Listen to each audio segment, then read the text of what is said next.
बिस्मिल्लाहिर्रहमानिर्रहीम। अस्सलाम वालेकुम गर्ल्स। आज जो हमारा थर्ड लेक्चर है बायोटेक्नोलॉजी का, सेकेंड ईयर बायोलॉजी, और ये है पॉलीमरेज चेन रिएक्शन पर। तो हम सबसे पहले आ जाते हैं, what is polymerase chain reaction. PCR is a technique that takes a specific sequence of DNA or small amount and amplifies it to be used for further testing. It is an in vitro technique.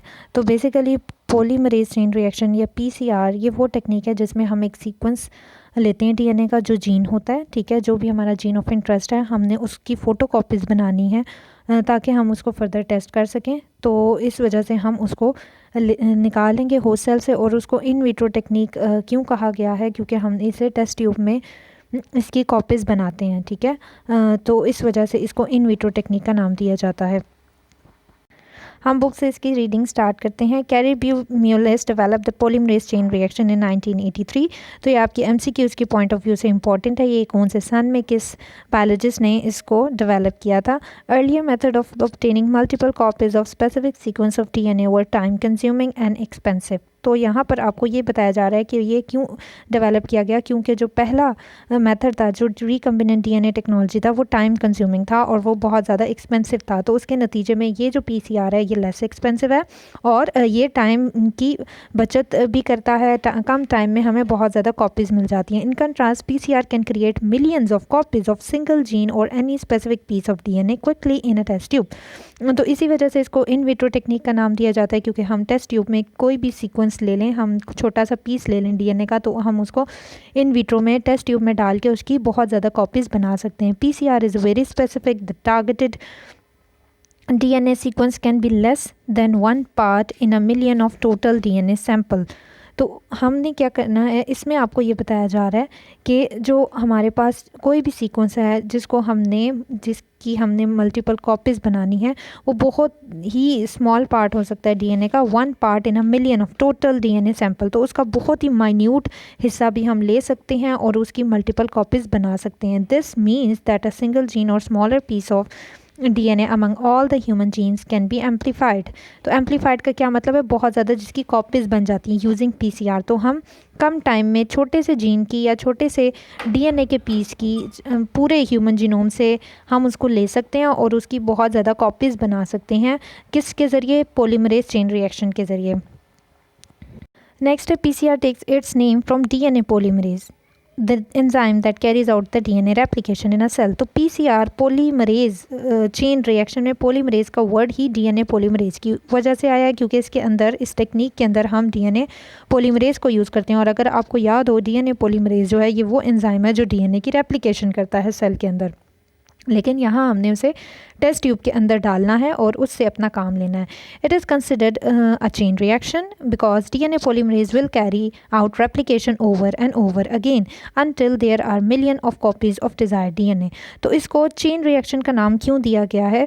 क्योंकि इसके अंदर जो DNA polymerase है वो लगातार एक copy बनाई, फिर दूसरी बनाई, फिर तीसरी बनाई, तो ये चेन रिएक्शन में एक के बाद दूसरी कॉपी बनाता चला जाता है। मतलब इसकी अमाउंट हम स्पेसिफिक डाल देते हैं और इस तरीके से वो कंटिन्यूसली रिसाइकल होता जाएगा, और इस तरीके से हमें विदाउट इंटरप्शन बहुत ज़्यादा मिलियन में कॉपीज़ मिल जाएंगी अपने टारगेटेड DNA की। PCR does not replace gene cloning. लेकिन यहाँ पर यह भी जोर दिया जा रहा है कि हम जीन क्लोनिंग को इग्नोर नहीं कर सकते PCR के कंट्रास्ट में, क्योंकि उसकी भी अपनी इम्पॉर्टेंस है। क्यों अभी भी ये यूज़ हो रही है जीन क्लोनिंग रिकम्बिनेंट DNA की टेक्नोलॉजी? क्योंकि जब हमें लार्ज क्वांटिटी में जीन रिक्वायर्ड होता है और बहुत ज़्यादा एक्यूरेटली हमें रिक्वायर्ड होता है, तो और उससे हमने कोई प्रोडक्ट भी लेना होता है, तो तब हम रिकम्बिनेंट DNA टेक्नोलॉजी या जीन क्लोनिंग ही को प्रेफर करेंगे as compare to polymerase chain reaction. Next, before carrying the PCR primer, a sequence of about 20 bases that are complementary to the bases on either side of the target DNA must be available। तो यहाँ पर उन components बताए जा रहे हैं PCR के कि उसमें जो हमें एक कंपोनेंट रिक्वायर होता है वो है प्राइमर, और वो किसका सीक्वेंस है? 20 बेसिस का, क्योंकि जैसा कि आपको मालूम है DNA पॉलीमरेज खुद इनिशिएट नहीं कर सकता रेप्लिकेशन को, बल्कि वो सबसे पहले मौजूद जो प्राइमेज एंजाइम ने प्राइमर जो एक सीक्वेंस है 20 बेसिस का वो लगा होता है ऑलरेडी, कॉम्प्लीमेंट्री होता है वो डीएनए की बेसिस के साथ, तो उसको देखकर उसी के आगे से कंटिन्यू करता है डीएनए रेप्लिकेशन। तो इस वजह से प्राइमर भी रिक्वायर्ड है, क्योंकि डीएनए पॉलीमरेज को चाहिए, तो वो भी डालेंगे उसके साथ। द प्राइमर्स आर नीडेड, यहाँ आपको ये बताया जा रहा है primers are needed because DNA polymerase does not start the replication process, it only continues और एक्सटेंड ये द प्रोसेस। तो ये आपको बात रिकॉल करने के लिए बताई जा रही है कि क्यों प्राइमर डाला जाता है। उसके बाद after the primers bind by the complementary base pairing to the DNA strand, DNA polymerase copies the target DNA। तो ये वही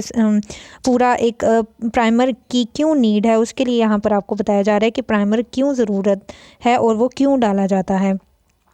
उसके बाद है DNA polymerase used is temperature insensitive enzyme extracted from the bacterium Thermus aquaticus which lives in hot springs। तो DNA polymerase में जो DNA polymerase जो एंजाइम है, और वो इसके लिए इस पॉलीमरेज चेन रिएक्शन के लिए टेम्परेचर इनसेंसिटिव होना चाहिए। क्यों? क्योंकि हमने टेम्परेचर बहुत ज़्यादा हाई रखना होता है इस प्रोसीजर में स्टार्ट में। क्यों? क्योंकि हमने डीएनए जो डबल स्ट्रैंड है उसको सिंगल स्ट्रैंड बनाना है। तो अब अगर हम टेम्परेचर इतना हाई रखेंगे तो एंजाइम की डीनेचरेशन का ख़तरा है। तो इसलिए हमने ऐसा एंजाइम लिया है और उस बैक्टीरिया से लिया है जो ऑलरेडी हॉट स्प्रिंग्स में रहता है। तो हम उससे जो एंजाइम एक्सट्रैक्ट करेंगे वो एंजाइम टेम्परेचर इनसेंसिटिव होगा। तो इस तरीके से हमें एक लिहाज से बेनिफिट मिल जाता है, और ये बहुत ज़्यादा इम्पॉर्टेंट है हमारे लिए।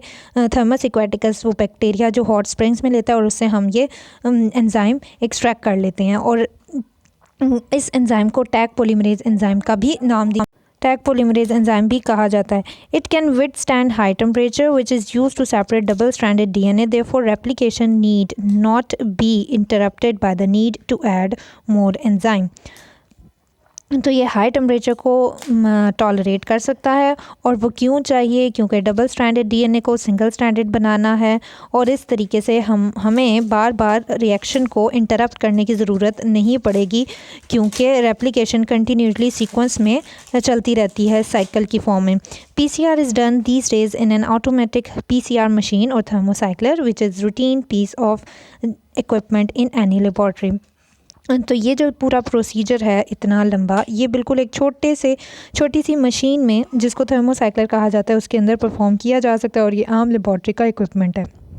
ये थर्मोसाइक्लर आपको नज़र आ रहा होगा, ये मशीन है जो लेबॉर्ट्री में यूज़ की जाती है, और इसके अंदर आप देख सकते हैं कि ये एक छोटा सा इक्विपमेंट है, और इसके अंदर एक छोटी सी सेंट्रीफ्यूज टाइप टेस्ट ट्यूब रखी जा रही है, और ये टेस्ट ट्यूब इसके अंदर रख कर इसको ऑन कर दिया जाता है, और उसी के अंदर ये PCR परफॉर्म किया जाता है। तो अब हम PCR को समराइज़ करते हैं डायग्रामेटिकली। आपको PCR के कंपोनेंट्स नज़र आ रहे होंगे। इसमें आप देख सकते हैं DNA सैंपल हमने लेना है, हमने प्राइमर लेना है, न्यूक्लियोटाइड्स लेनी है, टैग पॉलीमरेज एंजाइम लेना है, मिक्स करना है बफर इसलिए मिक्स करते हैं ताकि उसकी pH जो है वो वेरी ना करे, और इस तरह हमने PCR ट्यूब के अंदर ये सारे कंपोनेंट्स डाल देने हैं, ठीक है, और उसे थर्मोसाइक्लर में रन करना है। जैसे कि आपको एक PCR ट्यूब नज़र आ रही है, इसके अंदर आपको प्राइमर डला हुआ, न्यूक्लियोटाइड्स डली हुई, DNA और टैग पॉलीमरेज डला हुआ है। तो इस तरीके से आपको याद रहेगा कि PCR के अंदर कौन कौन से कंपोनेंट्स हैं जो चाहिए होते हैं। आपको मैंने स्टेप्स बताए हुए हैं PCR के, जो आपको डायग्राम में दिखाए हुए हैं।